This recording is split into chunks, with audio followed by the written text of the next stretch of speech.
Welcome to this explainer. Okay, let's dive right into the hidden science behind a habit I guarantee almost all of us share: reheating leftovers.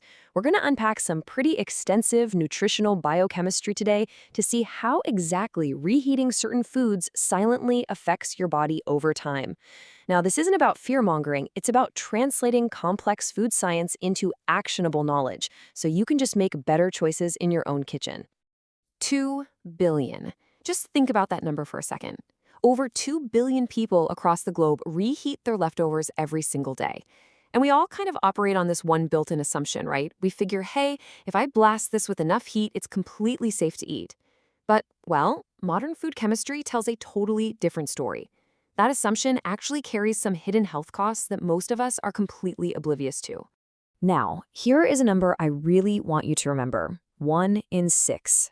According to research, 1 in 6 cancer cases worldwide is now tied to dietary factors. In fact, poor diet is the second leading modifiable risk factor for cancer globally. And yes, that absolutely includes exactly how we store and reheat our meals.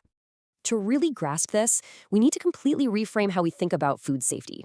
We're not talking about your standard temporary food poisoning here, an upset stomach that passes in a day. No, we are exploring the slow, cumulative buildup of carcinogenic compounds. These are chemical reactions happening entirely silently, right inside your microwave. You can't see them, you definitely can't smell them, but they're compounding in your body over months and years. Because cancer rarely just develops overnight, it's a gradual process, and it's often fueled by the everyday things we're doing in our kitchens. Think about it like this. When you cook food fresh for the first time, the heat creates these predictable, safe reactions. Proteins unfold, starches gelatinize, fats emulsify, it's all good. But the second time around, totally different ballgame. Food sitting in your fridge has been exposed to oxygen, so it's already chemically unstable. Hitting it with heat again is honestly like stretching an already frayed rubber band. Those damaged molecules just snap, breaking down further into DNA-damaging compounds like lipid peroxides. So what's actually going wrong on a chemical level? Well, the research zeroes in on 3 main biochemical mechanisms. First, you've got the oxidation of fats and proteins. Second is the Maillard reaction basically going rogue, producing advanced glycation end products, or AGEs, which promote chronic inflammation. And third, nitrate conversion.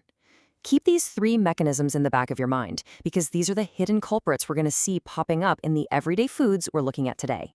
All right, let's get into our very first food. We've all stared at a carton of leftover takeout, right?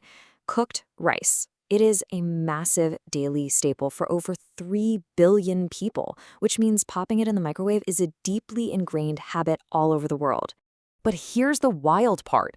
The trouble actually starts while the rice is just cooling down in your fridge. As it cools, a naturally occurring bacterium called Bacillus cereus, which easily survives your initial cooking, just starts multiplying like crazy. It produces this highly heat-resistant toxin called cerulide. Sure, your microwave might kill the bacteria, but it literally does nothing to the cerulite toxin. And lab studies show this stuff can directly damage your cellular mitochondria, the powerhouses of your cells. Plus, repeatedly heating starch-rich foods like rice cranks up the formation of acrylamide, which is a probable human carcinogen. Okay, take a breath. The good news is you can completely protect yourself from this. You just need to follow 3 exact steps. First, spread your fresh rice out on a shallow tray so it cools down rapidly, within an hour. Step 2, make sure you eat that refrigerated rice within 24 hours. And step 3, the absolute most important one, never ever reheat rice more than once. Moving right along to food number 2. This is the absolute holy grail for meal preppers, fitness buffs, and busy families: cooked chicken. It's basically the gold standard for lean protein, which makes understanding this next part absolutely critical. When you reheat animal muscle tissue like chicken at a high temperature, you trigger something called secondary protein oxidation. This process creates highly reactive compounds known as heterocyclic amines, or HCAs. And guys, this isn't some fringe internet theory. HCAs are some of the most extensively documented dietary carcinogens in science. Once they're metabolized by your liver, they can actually bind directly to your DNA and cause genetic mutations. Major studies, including data out of Harvard, strongly link this exact process to an increased risk of colorectal and pancreatic cancers. This is exactly why tweaking your meal prep routine is an absolute game changer. You don't have to ditch your leftovers. Just avoid that high-heat secondary cooking. Try eating your leftover chicken cold. Throw it in a salad or a wrap. But if you absolutely have to reheat it, use the lowest effective temperature possible, and please do not overheat it past its safe internal baseline. Okay, we've reached our final two foods. Now, these are absolute staples of an incredibly healthy diet. Your doctor and nutritionist actively want you eating these, and yet they carry reheating risks that are almost completely unknown to the general public. Food number 3 is pretty much a superstar in the cardiology and oncology worlds: spinach. Actually, really any nitrate-rich leafy greens, like celery, beets, or Swiss chard. When you eat them fresh, unbelievably good for you. But the irony here is just devastating. See, fresh spinach is packed with beneficial natural nitrates that actually support your cardiovascular health. But the second you refrigerate cooked spinach, naturally occurring bacteria start turning those healthy nitrates into nitrites. Then you hit it with heat a second time. Those nitrites react with amino acids and form nitrosamines. Global health authorities issue clear warnings about this because nitrosamines are potent dietary carcinogens linked straight to gastric and colorectal cancers. So to dodge this dangerous chemical conversion entirely, here's what you do. Cook and eat your leafy greens immediately. If you do end up with leftovers, put them in an airtight container and strictly eat them cold within 6 hours.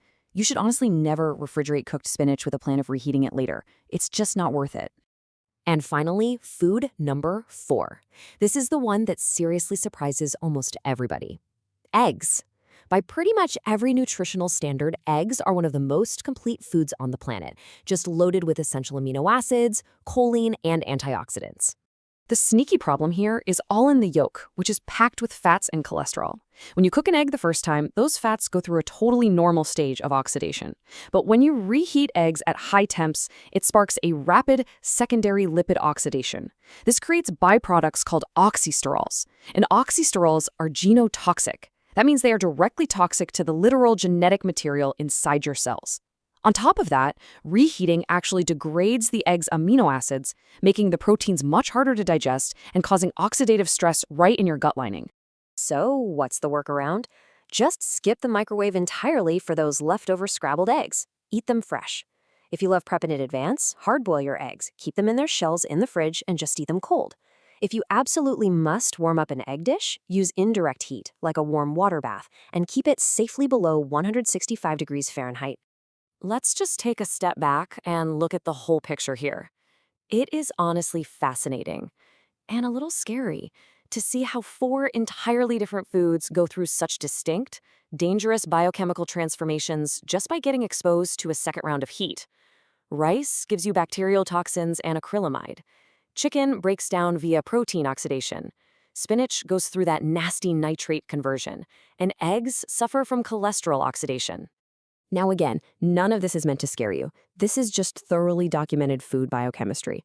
The fantastic news here is that you can drastically cut down your exposure by making a few ridiculously simple tweaks.